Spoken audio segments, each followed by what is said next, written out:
Okay, upstairs, it's kind of dark. You can't see too much, but the scaffolding is here. As you can see, it's set up.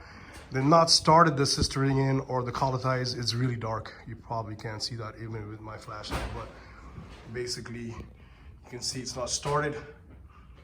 I'm assuming they're gonna start tomorrow, but they're pretty quick. Once they start, they actually knock things off pretty quick.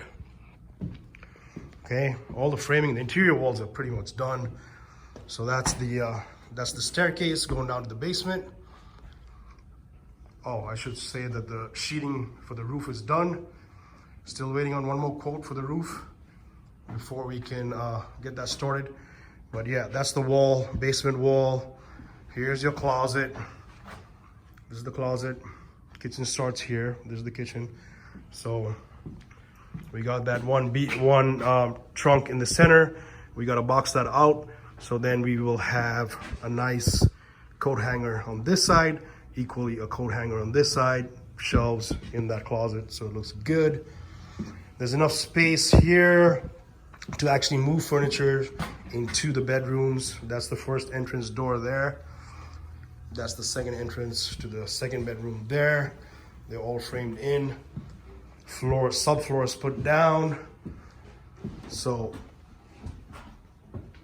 that's the closet of bedroom number 2. Bathroom all framed in. Window put in. Good to go. And on this side, we have the second bedroom with its own closet. So interior wall's pretty much done. Rick mentioned that he wants the framing for the cathedral to be done before he started. I said, no, come in. You have the interior walls. You can start on that. They're going to be done in the next couple of days, and then you can go up to the ceiling. So he's going to start on Thursday regardless. Okay.